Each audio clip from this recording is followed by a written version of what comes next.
Welcome back, everybody. Today, we're going to be diving deep into this case, and it's a fascinating one. It is.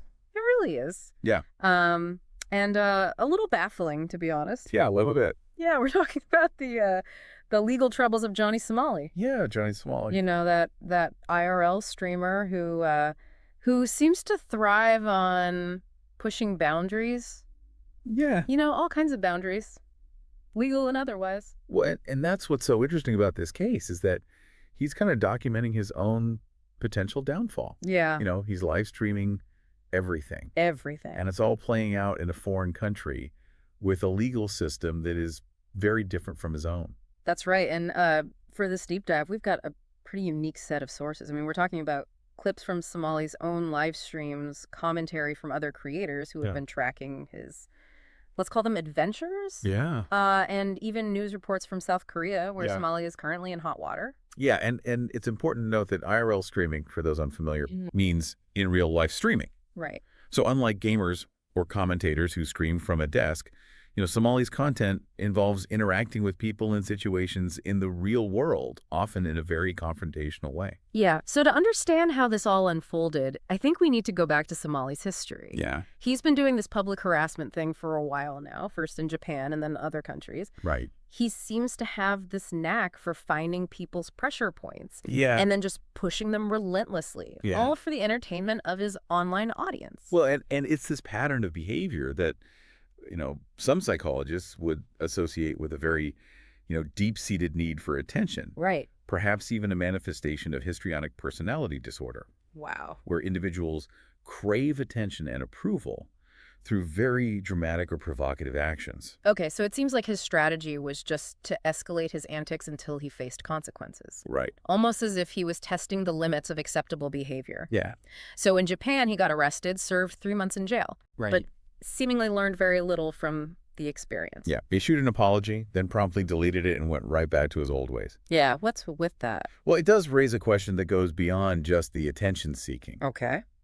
Is there perhaps a subconscious desire for punishment at play here? Wow. You know, some experts theorize that individuals who repeatedly engage in this kind of self-sabotaging behavior might be driven by a need to confirm their own negative self-image or even to elicit sympathy from others. So he might actually be seeking punishment on some level. That's a possibility. That adds a whole new layer to this, doesn't it? It does. Okay, well, let's focus on what's happening right now in South Korea. Yeah. He went there, continued his usual antics. Right. And it seems like he finally crossed a line. Yeah. But in a way that's very different from what happened in Japan. Yeah. Korea's response has been really interesting. Yeah. Instead of immediately jailing him, they issued a travel ban. Now, considering that he's there on a tourist visa and cannot work, this essentially traps him in a sort of legal limbo. So he's stuck in a foreign country, can't leave, can't work. Right. And facing mounting legal troubles. Yeah. I mean, this is a situation that would make most people incredibly anxious. For sure. And probably lead to more cautious behavior. Right.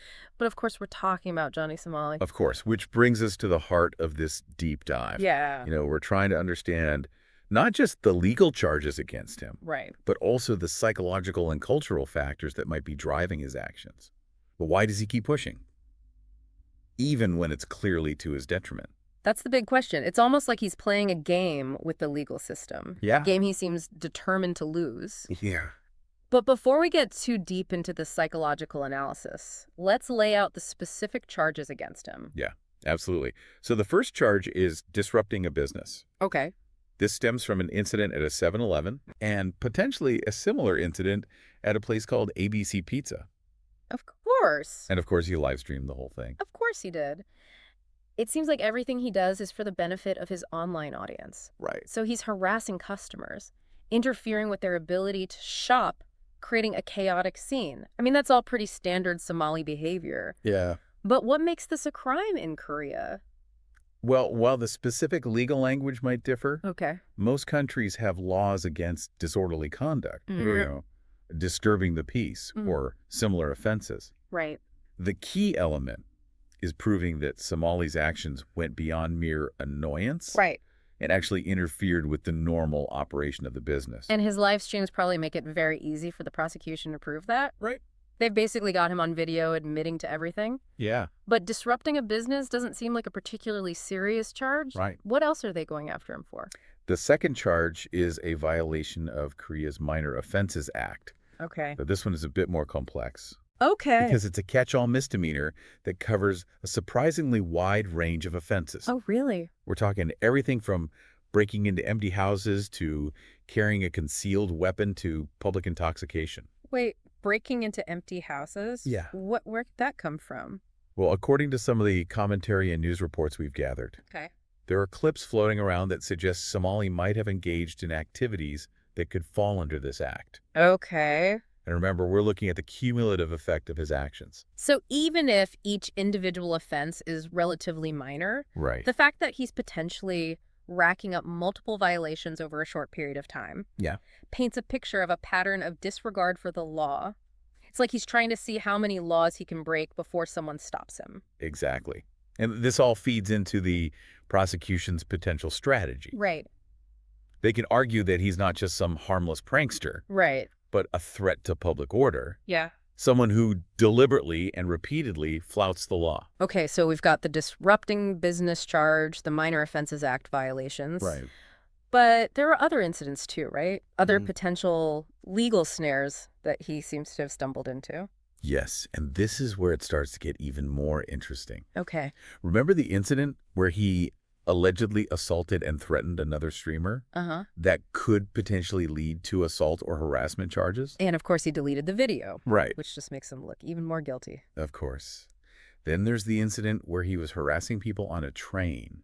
Right. That could fall under Korea's national railway laws, Yay. which can be quite strict. Okay, and let's not forget the deepfake kissing video, which could potentially involve defamation or privacy violations depending on the specifics of Korean law. Right.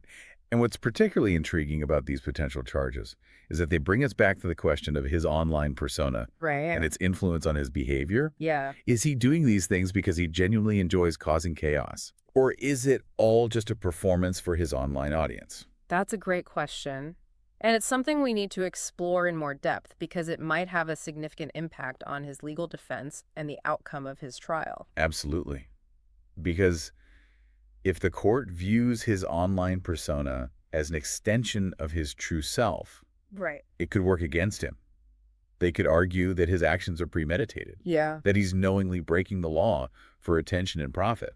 But on the other hand, his defense could try to use his online persona as a mitigating factor. Yeah. They could argue that he's playing a character, Right. that his actions are exaggerated for entertainment purposes, Right. and that he doesn't fully grasp the real-world consequences of his online behavior. Right. And that raises a whole new set of questions about the legal and ethical implications of online personas, Yeah. particularly in a case like this where the lines between performance and reality are so blurred. Yeah. But before we dive into that, there's one more incident we need to talk about. Okay. An incident that's particularly sensitive and potentially very damaging to Somali's case. You're talking about the Comfort Women statue incident, right? Exactly. This incident, even if it doesn't lead to a separate charge, Right. could have a significant impact on how the court perceives Somali Yeah. and his overall disregard for Korean culture and sensitivities. This is where things get really tricky. Yeah. Because it seems like he went into this situation with a clear understanding of the historical and cultural significance of the Comfort Women statues. Right. He even streamed himself explaining it all to his viewers. Right. So it wasn't just a case of ignorance or cultural insensitivity. Right. It seems like a deliberate act of provocation, Yeah. a calculated attempt to generate outrage and controversy. Right. And in a country like Korea, where historical wounds run deep, Yeah. that kind of behavior is unlikely to be met with leniency. So even if he tries to claim that he was just playing a character or that he didn't mean any harm, Right.